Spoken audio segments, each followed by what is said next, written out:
As Monsieur de Turenne had told me that he had some things to send to the Emperor, I went to his hotel. He gave me some shirts, stockings, flannel, waistcoats, etc., which I took to my father's lodgings and which I arranged in portmanteaus, adding to the various articles which I had brought back from Mayence. I shared with Seneschal, who was in Paris, some clothes and a little linen which Monsieur de Turenne thought best to throw away. When the day arrived that the Grand Equerry Calancourt had appointed, I was promptly on hand. He gave me 2 passports, one from the French government and one from Monsieur de Metternich. As he gave them to me, he said, "Now you can go and reserve your place. Come back tomorrow and I will give you a letter for the Emperor." I went to the royal posting office and arranged for my departure in, I think, 2 days' time.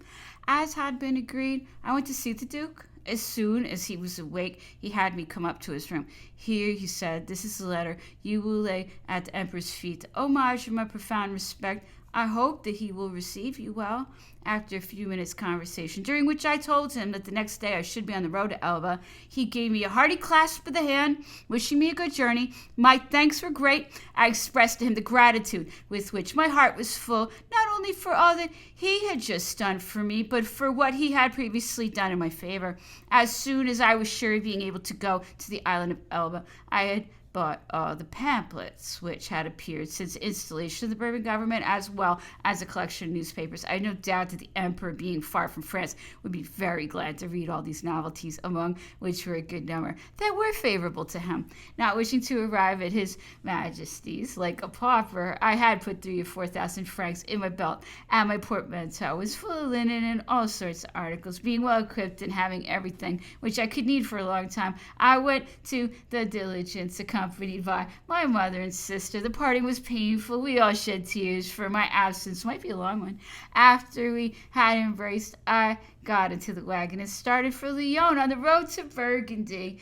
The Emperor's attempt at suicide during the campaign of Russia, and since then during that of 1813 in Germany and that of 1814 in France, the Emperor wore hanging around his neck by a thin cord a little bag of black silk, in which was something which felt the size and shape of a clove of garlic. Whenever he stayed in Paris after his return from the Russian campaign, the sachet was locked up in his traveling case. It was supposed that it was some amulet or a talisman in which the Emperor believed, or in which he had faith, as something which could protect him from being struck by cannonballs or bullets, but in fact it was only poison, which he intended to use if he should be made prisoner by a party of Cossacks, so as to escape from his enemies by leaving in their hands nothing but a corpse.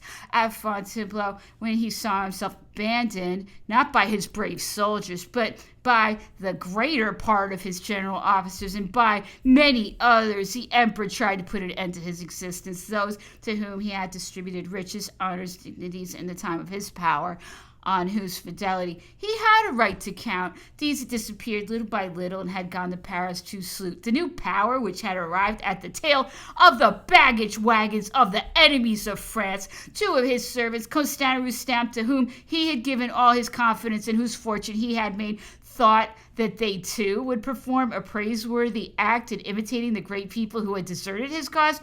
Both on the occasion showed to France and the whole of Europe all that was meanest, vilest, and most contemptible in ingratitude. In the silence of the night, passing in review all the events which had occurred and reflecting on the fate which was reserved for France and the fate of those who remained faithful as well as his own, the Emperor had at last only one idea, that of ending a life which would remove all pretext for vengeance from a foreign enemy, and for the severities which would not fail to be practiced by those enemies who called themselves French and who for 25 years had not ceased to plot for the ruin of France, which had cast them out from her bosom. It was 4 o'clock in the morning. The night had been calm, and probably the Emperor had passed it, not in the torpor sleep, but in the saddest reflections. Having decided to carry out his project, he called Hubert, who was on duty. The latter immediately entered the room carrying a shaded light. He asked for his dressing gown. Hubert, after placing the light on a table, helped the Emperor to put on his dressing gown,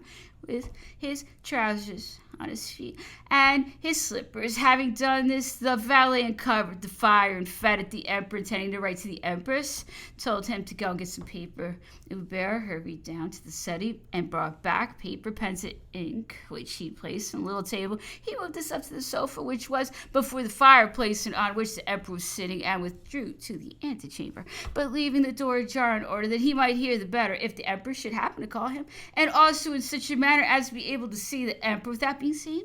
The emperor began to write, but dissatisfied with the lines he had written, he tore up the paper, threw it into the fire. He took up the pen again, wrote once more, and, as little satisfied as the first time, the leaf was likewise torn up and thrown into the fire. Finally, a third letter was begun and met the same fate as the two which preceded it. Shortly afterwards, the emperor rose and went towards his chest of drawers opposite the fireplace. At this moment, Hubert, seeing the emperor standing up, closed the door a little further in order not to be seen. On this chest of drawers, there were usually 2 glasses on a plate covered with a napkin, a little teaspoon, a sugar bowl, and besides it, a carafe full of water. But by chance, the sugar bowl was not there, because as the servant had delayed too long in having it refilled the day before, it was in the room where Hubert was. It should be added that there was usually melted sugar in one of the 2 glasses, but that from forgetfulness or some other reason, there was nothing in the glass. While Hubert was listening in order to answer the emperor, he heard water being poured into a glass, and then the noise of a little spoon which was being stirred about in order to melt something. Knowing that there was no melted sugar in the glass, Hubert could not imagine what it was that the emperor was stirring, but after a moment's consideration, he thought that the emperor, not seeing the sugar bowl, which was usually with the 2 glasses, had taken some sugar out of his dressing case. When the emperor had stopped stirring the glass, there was a moment of silence, after which the emperor came to the door and told Hubert to send for the Duke of Vicenza, the Duke of Bassano, the Grand Marshal, and Mr. Fane. At that moment, Hubert told me the emperor's features were as calm as though he had drank a glass of water. When these gentlemen arrived, he told them that not being able to survive the dishonor of France, he had yielded to the weakness of taking poison. As soon as the gentlemen had heard these words, they promptly sent for Monsieur Ivan, that he might administer the antidote. Monsieur Ivan came at once and immediately gave the emperor a drink, which quickly produced its effect. The emperor vomited all the deleterious substance which he had swallowed, but not without violent effort, which fatigued him greatly. Towards 6 o'clock, as he felt better, he went down into the interior garden, where he walked with the other gentlemen for a long time. It is to be supposed the time and the emanations of his body had impaired the strength of the poison, for it must be believed that if it had retained its original strength, death would have been instantaneous. The emperor was disappointed in his attempt.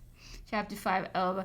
As soon as the ship was moored to the dock at Elba, I had paid the captain. I made haste to land to load a parter with my luggage and to take the road to the palace, which I reached in less than half an hour after passing through a street with few people in it, which had been pointed out to me. The emperor's house or palace seemed to me of very ordinary appearance. I went in and saw Marchand, Gallus, and some other person whom I knew. We shook hands, embraced, greeted one another warmly. I asked where the emperor was, whether he was at home. No, they told me he is not. He's at Saint Martin. Without losing any time, I put on my Mameluke's costume and went to the stables, where they got a horse ready for me. Half an hour later, I was in the emperor's presence. His Majesty was not a little surprised to see me. He received me kindly. I handed him the Grand Equerry's letter, saying that the Duke laid all at his feet, all his homage and respect. The emperor no sooner had the letter in his hand than he unsealed it and read it. He seemed satisfied with its contents, and he asked me all sorts of questions, which I answered according to my knowledge of the different things which I had been able to see or hear. At last I reached the goal which I had set for myself. I was happy. I learned later that when the emperor had been abandoned by Constant Rustam, he asked where I was, and on being told that I was shut up in Mayence, he had asked the Grand Equerry for someone to go with him and ride on the box of his carriage. The Grand Equerry had suggested Novares, his footman. Novares, having been accepted, had made the journey with him from Fontainebleau to Elba, and went with him on all his journeys. Novares was a Swiss by nationality. I had known him in the stables, where he had been a harness groom. Having been admitted to the emperor's household service, he went to St. Helena, where he remained till his Majesty's death. The emperor had always been grateful to him for his conduct at Orgon or Saint-Quentin in Provence, where his carriage had been attacked by a very ill-disposed crowd. Novares, being a tall and very strong man, had happily held back this vile populace, which, with insults in their mouth, uttered threats of death, throwing stones into the carriage. When the emperor had breakfasted and undressed, he sent for me. He was in his shirt, lying on a sofa. He asked me questions about people and things. In my replies, I told him everything that I had learned about the Allies and the Bourbons, and what the Parisian public said of either party. I did not forget to speak the conduct of certain persons whom I had seen at his court, and who had deserted his cause. In short, I told him all I knew. When I had first finished answering all the questions which it had pleased him to ask me, I presented him with the package of pamphlets and newspapers which I had collected during my stay in Paris. This attention on my part gave him pleasure, and I was pleased with myself for having had the idea of bringing all these writings, since they interested him. The emperor having said, "Go," to me, I withdrew, and he amused himself turning over what I had given him. The emperor's palace was situated on the highest point of the city, on which one facade looked, while the other looked toward the shore of the Strait of Piombino. On that side there was a garden of an oblong square shaped before the house, surrounded by a parapet built on the rock. A walk ran along its whole length, and outside the parapet was a rough and steep hillside which ran down to the sea. The emperor walked on this terrace every morning and evening. From there he could see the arrival of the ships which came from the mainland. The house was of only one story, but at each end there was a little upper story which made a small room. In order to join these together, the emperor had a large room built between them to complete an apartment which he meant for the Princess Pauline, who was to come from Portoferraio and live there. He had this room decorated so as to make it a large and handsome salon, the finest room in the building. The emperor occupied the whole ground floor, which was composed, what with the garden side as well as that on the square, of 8 or 9 rooms, the largest and most spacious of which were a salon and a bedroom.